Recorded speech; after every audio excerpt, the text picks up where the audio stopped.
छत्तीसगढ़ के कुछ गांवों में आज भी लोग एक नाम लेने से डरते हैं। चटिया मटिया कहते हैं। अगर कोई आदमी अचानक बहुत जल्दी अमीर हो जाए तो समझ लो उसने इन अदृश्य शक्तियों को बुलाया है। लेकिन उनकी मदद कभी मुफ्त नहीं होती, क्योंकि जब वे लेने आते हैं तो सिर्फ दौलत नहीं, आदमी की जिंदगी भी ले जाते हैं।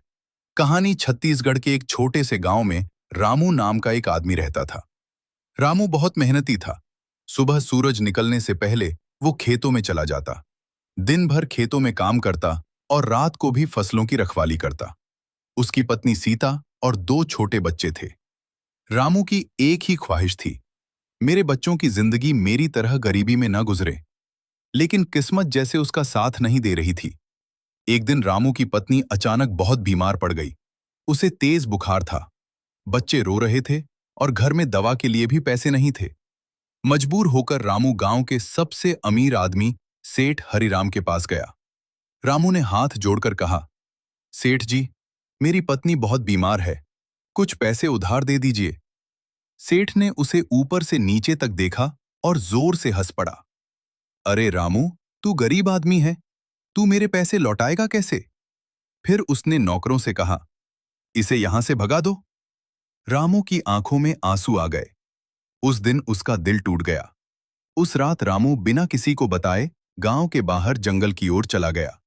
गांव में कहा जाता था कि उस जंगल में एक तांत्रिक रहता है। बहुत खोजने के बाद रामू को एक झोपड़ी दिखाई दी। अंदर एक बूढ़ा तांत्रिक बैठा था। उसकी आंखें अजीब तरह से चमक रही थीं। तांत्रिक बोला, मुझे पता है तू क्यों आया है। रामू चौंक गया।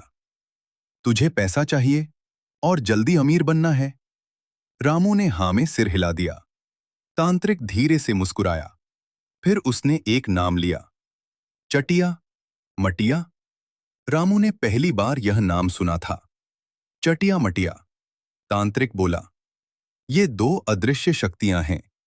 ये रात में लोगों के घरों से सोना, पैसा और गहने लाकर दे सकती हैं। रामू की आंखें चमक उठीं। लेकिन तांत्रिक ने चेतावनी दी, हर रात तुझे उनका मनगुन करना होगा। अगर तू एक रात भी भूल गया तो वे सब कुछ वापस ले लेंगी। रामू ने तुरंत हामी भर दी। पहली रात रामू ने तांत्रिक का बताया मंत्र पढ़ा। आधी रात के बाद अचानक उसके घर के बाहर किसी के चलने की आवाज आई। दरवाजा अपने आप खुल गया। रामू ने डरते हुए बाहर देखा। आंगन में दो काली परछाइयां खड़ी थीं। उनकी आंखें अंधेरे में लाल चमक रही थीं। रामू डर से कांप गया, लेकिन वे धीरे धीरे उसके घर के अंदर आईं और फिर अचानक गायब हो गईं। सुबह जब रामू उठा तो वह हैरान रह गया। उसके घर में सोने के गहने और पैसे पड़े थे। धीरे धीरे हर रात ऐसा होने लगा। कुछ महीनों में रामू अमीर हो गया। उसका बड़ा घर बन गया। गांव वाले हैरान थे, इतना गरीब आदमी अचानक इतना अमीर कैसे बन गया? अब रामू बदल चुका था। वह मेहनत करना छोड़ चुका था। और सबसे बड़ी गलती, उसने चटिया मटिया का मंत्र पढ़ना बंद कर दिया। एक रात तेज हवा चल रही थी। रामू सो रहा था। अचानक उसे किसी ने पुकारा, रामू। वह डरकर उठ बैठा। आंगन में दो काली परछाइयां खड़ी थीं और एक भारी आवाज आई, तूने हमारा मनगुन क्यों छोड़ा? रामू डर गया। उस रात के बाद रामू के घर में अजीब घटनाएं होने लगीं। रात में दरवाजे अपने आप खुलने लगे।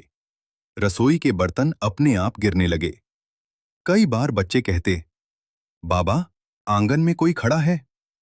लेकिन वहां कोई नहीं होता। एक रात आसमान में भयानक तूफान था।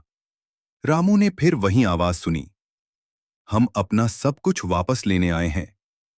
अगली सुबह रामू का घर खाली था। सोना, पैसा, सब गायब। और रामू भी। अंत। आज भी उस गांव में अगर कोई आदमी अचानक बहुत अमीर हो जाए तो लोग धीरे से कहते हैं, लगता है उसने भी चटिया मटिया को बुलाया है। लेकिन हर कोई जानता है, उनकी मदद कभी मुफ्त नहीं होती। और शायद आज भी कहीं न कहीं कोई गरीब आदमी उन्हें बुलाने की कोशिश कर रहा हो।